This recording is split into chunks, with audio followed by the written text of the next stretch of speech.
নমস্কার শ্রোতা বন্ধুরা, সকলকে পরমাত্মার সন্ধানে চ্যানেলে স্বাগত। চলে এসেছে দামোদর ব্রতের সময়। শুরু হয়ে যাবে কিছুদিনের মধ্যেই কার্তিক মাস। লক্ষ্মী পূর্ণিমা থেকেই দামোদর ব্রতের সূচনা হয়ে যায়। এই ব্রত পালন করতে হলে কি কি বর্জনীয় তা একবার জেনে নেওয়া যাক। তাহলে চলুন শ্রোতা বন্ধুরা জেনে নিই। ধর্মাত্মা ব্যক্তি দামোদর মাস বা কার্তিক মাসে মাছ মাংস ভক্ষণ করা থেকে বিরত থাকতে হবে। মাসকলাই সিম, কলমি শাক, বরবটি, বেগুন, পটল এসব বর্জন করতে হবে। যারা 1 মাস হবিষ্যান্ন গ্রহণ করবেন তাদের নিচে যে সমস্ত উপাদানগুলো দেওয়া আছে সেগুলো হবিষ্যান্নতে তৈরি করতে ব্যবহার করা যাবে। যেমন আতপ চাল, শ্যামা চাল, কাউন, ঘি, সন্ধব লবণ, পাকা কলা, ননিপূর্ণ গোদুগ্ধ, কাঁচা কলা এসব আর কাঁচা এবং পাকা পেঁপে দুটোই আমরা ব্যবহার করতে পারি। লঙ্কা এসব খেতে পারবেন। গম, কিন্তু ফলটা স্কন্দ পুরাণের নগরখণ্ডে কম বীজপূর্ণ ফলের কথা বলা হয়েছে। যে বীজে যে সমস্ত ফলে খুব কম পরিমাণে বীজ থাকে সেটি গ্রহণ করলে উত্তম হবে। হবিষ্যান্ন বর্জনীয় যেসব দ্রব্যগুলো মুগ ডাল, বেতো শাক, তিল তেল, সাত্ত্বিক শাক, মূলো, জিরা ও তেঁতুল ইত্যাদি। দিনে 2 বার সূর্য উদয়ের পরে এবং সূর্যাস্তের পরে হবিষ্যান্ন গ্রহণ করতে হবে। শরীরে তেল, সাবান এবং বিভিন্ন ধরনের যে সমস্ত কসমেটিক্স আমরা ব্যবহার করি সেগুলো কিন্তু নিষেধ করা হয়েছে। এসব ব্যবহার বর্জন করতে হবে। এই 1 মাস অন্তিমে চিন্ময় দেহ প্রাপ্ত হবে। রাত্রে ফল, দুগ্ধ, কলা, কাঁচা বাদাম, ভাজা কাঁচা দুটোই খেতে পারা যাবে। এসব খেতে পারবেন। প্রত্যেকটা মাসের মধ্যে এই কার্তিক বা দামোদর মাস ভগবানের অতি প্রিয় মাস। সব মাসে যা কিছু করেন তাতে সমস্যা নেই, কিন্তু এই মাসে এই ব্রত পালন না করে আর তার মুক্তির কোনো পথ খোলা থাকে না। যে ব্যক্তি এই ব্রত পালন করে, এই মাস এইভাবে পালন করে, সে স্বর্গে যাত্রা করে, নরক যন্ত্রণা ভোগ করবে অনন্তকাল ধরে। দামোদর মাস বা কার্তিক মাস পালন করলে আমাদের কি কি ফল লাভ হয়? এই দামোদর মাস হলো কৃষ্ণ ভক্তের কাছে অতি গুরুত্বপূর্ণ একটি মাস। কৃষ্ণ ভক্তের করণীয় কিছু নিয়মও এখানে উল্লেখ করা হলো। কার্তিক মাস বা দামোদর মাস সনাতনী ধর্মাবলম্বীদের ত্যাগের মাস। কার্তিক মাস শ্রীহরির সেবার মাস। কার্তিক মাস বা দামোদর মাস হল ভক্তগণের কাছে অতীব মাহাত্ম্যপূর্ণ একটি মাস। কেননা এই মাসে হরিভক্তির অনুকূল যে কোনো কার্যই সহস্র গুণ অধিক ফল দান করে।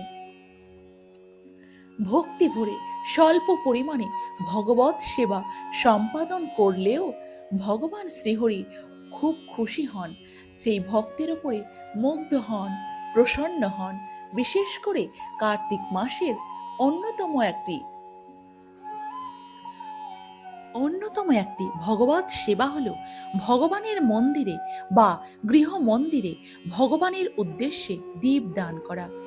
এই সম্বন্ধে বিভিন্ন শাস্ত্রে উল্লেখ করা হয়েছে যে এই মাসে শ্রীহরি মন্দিরে দীপ দান করলে তাকে আর এই জন্ম মৃত্যুময় জগতে ফিরে আসতে হয় না, এই জন্ম মৃত্যুর চক্রতে আর পড়তে হয় না।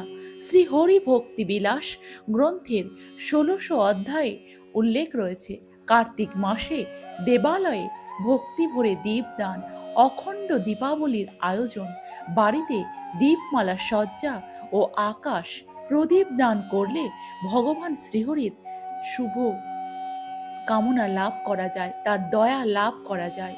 নিয়ম সেবার কাল ও অক্ষয় পূর্ণ অর্জনের মাস। এই মাসে সকলেরই নিরামিষ ভোজন করা উচিত। প্রতিদিন সকলের ভগবতের প্রথম স্কন্ধের দাম বন্ধন লীলা পাঠ করা উচিত। দিনের বেলা ভোগ রাগ প্রসাদ গ্রহণ করা উচিত। স্কন্দ পুরাণে বলা হয়েছে অব্রতেন ক্ষিপ্রেদ যন্তমাসং দামোদর প্রিয়ং তীর্যগমণি বাপ লতি সর্বধর্ম বহিষ্কৃত স ব্রহ্ম স গঘ্নশ্চ স্বর্ণদ্বৈ সদানুতি নকরতি মুনিশ্রেষ্ঠ যো ন কার্তিকে ব্রতেম। অর্থাৎ, হে মুনিশ্রেষ্ঠ নারদ, ভগবান শ্রী দামোদরের প্রিয় কার্তিক মাস যে ব্যক্তি বিনা নিয়মে অতিবাহিত করে সে সর্বধর্ম বহিষ্কৃত ও তির্যক যোনি প্রাপ্ত হয়ে থাকে। যে ব্যক্তি কার্তিক ব্রত পালন করে না সে ব্রহ্মঘাতী, স্বর্ণ অপহারী, গোঘাতী ও সদা মিথ্যাবাদী হয়ে থাকে।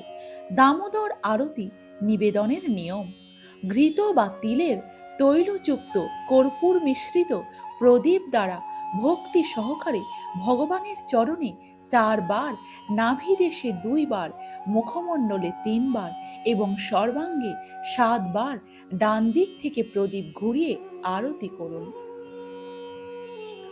মাটির প্রদীপ একবারই ব্যবহারযোগ্য।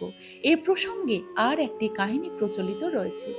কোনো এক মুশিকা বা স্ত্রী ইঁদুর কার্তিক বা দামোদর মাসে একাদশীর দিনে ঘটনাক্রমে অন্যের চালানো প্রদীপের তেল খেতে গিয়ে তার মুখের সাহায্যে প্রদীপের সলতে জাগিয়ে দেয়। ফলে প্রায় নিভে যাওয়া প্রদীপের আলো আরো উজ্জ্বল হয়ে ওঠে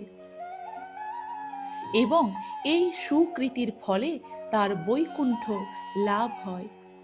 শাস্ত্রে আরো বলা হয়েছে, যদি কেউ প্রদীপ দেখাতে নাও পারে, শুধুমাত্র প্রদীপ প্রজ্বলিত বিষ্ণু মন্দির দর্শন করে, তাহলে সেই বংশের কেউ নরকগামী হয় না। কার্তিক মাস বা দামোদর মাসের গুরুত্ব আরোপ করতে গিয়ে শীল প্রভুপাদ বলেছেন, এই পবিত্র মাসে যারা ভগবান শ্রী দামোদরের উদ্দেশ্যে ভক্তি সহকারে ভগবানের আনন্দ বিধানের জন্য প্রদীপ নিবেদন করবে, তাদের অজ্ঞান অন্ধকার দূরীভূত হয়ে হৃদয়ে জ্ঞান প্রদীপ প্রজ্বলিত হবে এবং সমস্ত কলুষতা থেকে মুক্ত হয়ে যাবে। অবশেষে মানব জীবনের চরম উদ্দেশ্য কৃষ্ণ ভক্তি লাভ করে গোলকে গতি লাভ হয়। তাহলে শ্রোতা বন্ধুরা, যদি ভিডিওটি ভালো লেগে থাকে তাহলে কমেন্টে জয় শ্রীকৃষ্ণ রাধে রাধে লিখতে ভুলবেন না এবং একটি লাইক করে ভিডিওটিকে সাবস্ক্রাইব করবেন চ্যানেলটিকে, তাহলে আমি খুবই উপকৃত হব।